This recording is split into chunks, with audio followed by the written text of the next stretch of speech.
Today I want to talk about Ukraine because two important developments have happened in recent days that cannot be ignored. The first is the phone call between Trump and Putin, a call that seems to have completely failed. In this call, Putin told Trump bluntly, "Go to work with your peace talk, we are not negotiating. I want all of Ukraine even more." His tone was so harsh that he was actually saying to Trump, "I don't care about you. You know what you're doing?" Trump, who had always thought he had a special relationship with Putin, was shocked to hear these words. He had thought that Putin valued him as much as he listened to Putin, but now he realized that it was a one-sided relationship. The love he had from him was not reciprocated by Putin. For a man like Trump, who himself often behaves in this way, in his relationships, the experience must have been bitter and surprising.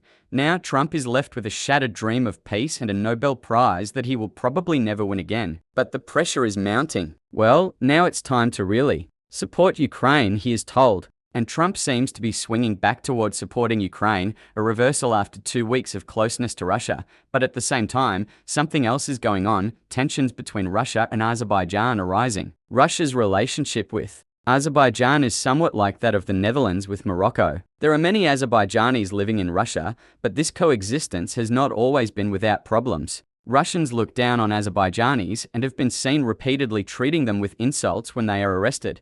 But now Azerbaijan has retaliated. It has arrested several Russian citizens and is behaving in the same humiliating manner. This has angered Moscow. In response, Russia has arrested a number of other Azerbaijanis. Azerbaijan's response has been even more severe. It has announced that it will close all schools that teach Russian within the next 3 years. Its goal is clear. It wants to eliminate the Russian language from its society. Russia has also threatened that if this trend continues, it could occupy Azerbaijan within 3 days. To prove its point, it has sent some military equipment, albeit old and scattered, to Armenia. Armenia is Azerbaijan's neighbor. But even Armenia is not happy with Russia, because the Russians have previously caused Armenia to lose part of its territory in the Karabakh region. At present, Russia's relations with both Armenia and Azerbaijan are strained. Now imagine if these tensions escalate into a full-scale war, Turkey might also get involved. Why? Because Turkey has close ties with Azerbaijan. And this is where things get complicated. Armenia is a Christian majority country,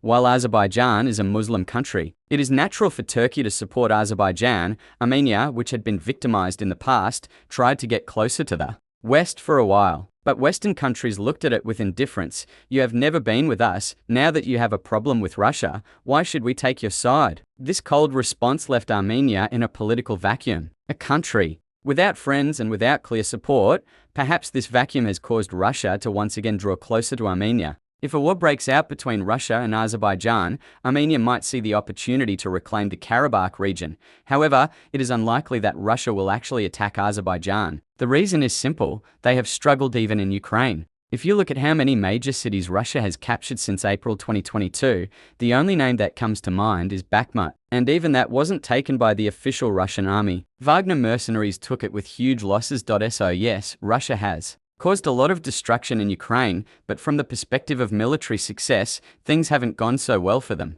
If after 3 years of war, they are still talking about capturing a small field or a small meadow, that's not very honorable for a world power. I think Russia will eventually have to give up this war, although I have predicted this before. For the possibility of a war with Azerbaijan, I don't think it will happen. Because if Turkey gets involved, it could close the Bosphorus. Then Russia will really be in trouble, because this would mean a direct confrontation between Turkey and Russia. And although a Russian attack on Turkey would not trigger NATO's Article 5, a Turkish conflict with Russia would undoubtedly have major consequences that could be as complex and dangerous as World War I. And I don't think Russia wants that.